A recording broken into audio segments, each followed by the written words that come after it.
बाबा जी की प्यारी साध संगत जी, आज जो मैं आपको बताने जा रही हूँ वो सुन के आपकी आंखों से आंसू रुक नहीं पाएंगे और सबकी आंखों से वो खुशी के आंसू बहेंगे, जिसमें सबको ये एहसास होगा कि शुक्र है बाबा जी, हम बचे हुए हैं ऐसी चीज़ों से जिन चीज़ों की वजह से दुनिया में कई लोग गलत रास्तों पर चल पड़े हैं। तो अब जो मैं आपको बताने जा रही हूँ उससे पहले अगर आपने हमारा चैनल लाइक, शेयर, फॉलो और सब्सक्राइब नहीं किया है तो ज़रूर कर लीजिए। साथ में बेल आइकन भी ज़रूर प्रेस करें जी, जिससे आपको बाबा जी की प्यारी प्यारी बातें मिल सके। वो कहते हैं ना, कौन कहता है कि परमात्मा नजर नहीं आता, एक वो ही तो नजर आता है जब कुछ नजर नहीं आता।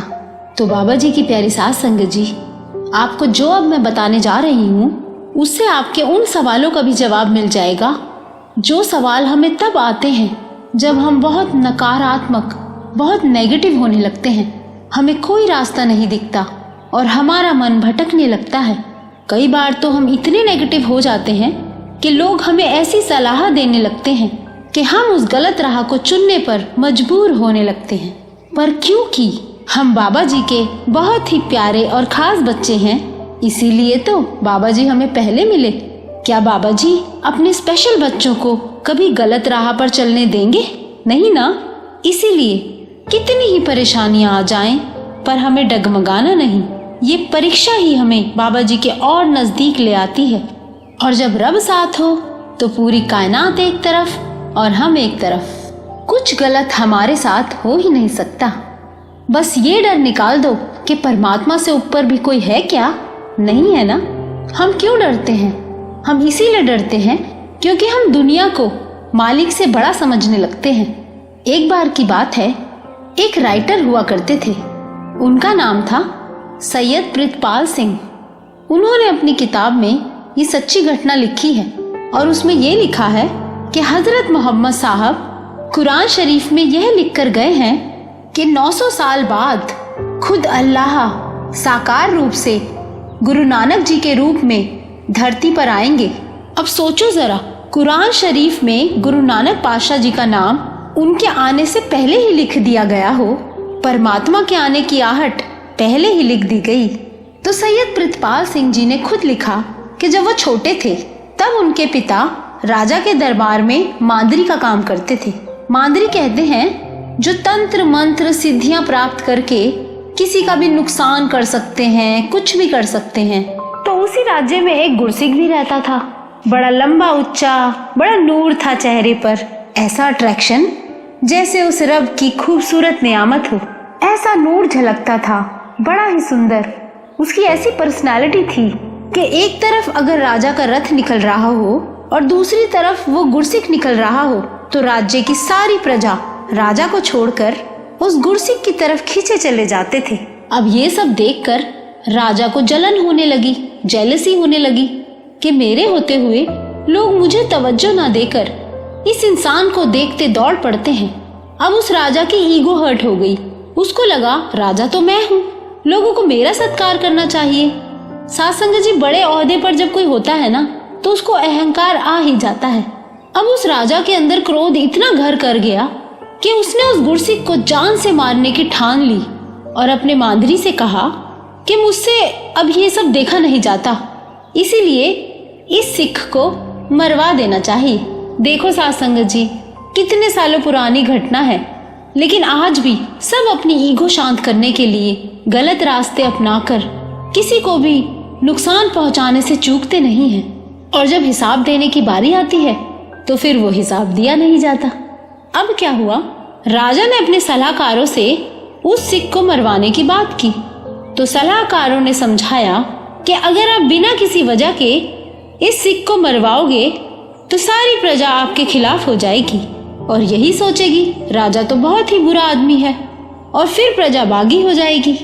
तो फिर वहां के मांदरी, जो कि सैयद प्रितपाल सिंह के पिता थे, उन्होंने राजा से कहा आप चिंता मत करो, ये काम मुझ पर छोड़ दो, क्योंकि मांदरी का तो काम ही यही होता है, तंत्र मंत्र से किसी का भी बुरा कर सकते हैं। फिर उस मांदरी ने कहा मैं ये खाने की चीज को तंत्र मंत्र करके आपको दूंगा, फिर आप ये उस गुरसिख को खिला देना, वो जीवित ही नहीं बचेगा। सैयद प्रितपाल सिंह उस वक्त छोटे थे तो उन्होंने खुद देखा कि उनके पिता काफी देर तक कुछ हाथ में रखकर मंत्र पढ़ते रहे। फिर राजा को जाके दे दिया कि उस सिख को किसी भी तरह खिला देना। तो राजा ने उस गुरसिख को खाने पर इनवाइट किया और साथ बैठकर उसको ये खिला दिया। जब वो सिख वहां से चला गया तो राजा ने सोचा कि अब तो ये मर ही जाएगा। पर कुछ दिन बाद जब राजा की सवारी फिर राज्य से निकली तो राजा ने उसी गुरसिख को जिंदा देखा और हैरान रह गया कि ये कैसे बच गया। तो राजा ने मांद्री को बुलाया कि ये तो मरा ही नहीं, कैसा मंत्र है तेरा, तुझे तो नौकरी से ही निकाल देना चाहिए। अब मांद्री घबरा गया। उसने कहा, ये कैसे हो सकता है, इस बार मैं ऐसी मंत्र शक्ति पढ़ूंगा जो मेरे गुरु ने बताई है। मेरे गुरु ने बताया है कि ये मंत्र तब पढ़ना जब और सारे मंत्र फेल हो जाएं। अब की बार वो जरूर मर जाएगा। अब तो मांद्री पूरा दिन पूरी रात बिना खाए पिए मंत्र पढ़ता रहा, क्योंकि पहले तो नौकरी जाने का सवाल था और अब अगर राजा को गुस्सा आ गया तो वो तो फांसी की सजा सुना देगा। और अब मांद्री ने फिर वही मंत्र की हुई खाने की चीज राजा को दे दी और बोला, ये चीज खाकर अब ये सिख नहीं बचेगा, क्योंकि इस बार मेरे गुरु की दी हुई विद्या का इस्तेमाल किया है मैंने। अब राजा ने फिर उस गुरसिख को खाने पर बुलाया और फिर वही चीज खिला दी। और फिर कुछ दिन बाद राजा ने फिर देखा कि वो गुरसिख फिर जिंदा घूम रहा है। ये कैसे हो सकता है। अब राजा बहुत क्रोधित हुआ। सैयद प्रितपाल सिंह लिखते हैं कि मैं बहुत छोटा था जब मेरे पिता राजा के यहाँ मांद्री का काम करते थे। तो राजा जैसे ही सुबह सुबह मेरे घर अपने सैनिकों के साथ बड़े ही क्रोध में पहुंचा तो मेरे पिताजी ने मुझे पलंग के नीचे छुपा दिया। उन्होंने यह सोचकर छुपा दिया कि राजा का क्या भरोसा, इतने क्रोध में शायद वो सबको मार दे। अब राजा ने घर में घुसते ही उस मांद्री से कहा कि तेरी मंत्र शक्ति कोई काम नहीं करती, तूने मुझे मूर्ख क्यों बनाया, वो सिख तो फिर जिंदा घूम रहा है। तो वो मांद्री बोला, ये कैसे हो सकता है, मेरा मंत्र ऐसे नहीं निष्फल हो सकता। अगर ऐसा हुआ है तो आप मुझे बेशक मार देना, पर उससे पहले मुझे उस गुरसिख से मिलना है, क्योंकि ऐसा हो ही नहीं सकता। जो मेरे गुरु की विद्या है वो अचानक फेल नहीं हो सकती। ऐसा क्यों हुआ कि ये सिख बार बार बच गया। अब राजा भी मान गया उसकी बात, क्योंकि वो भी हैरान था कि ऐसा क्या है इस सिख में जो ये बार बार बच जाता है। अब राजा ने उस गुरसिख को फिर बुलाया और उसको सारी बात सच बता दी कि कैसे कैसे हम तुझे मारना चाहते थे पर तू बच गया, ऐसा क्यों हुआ।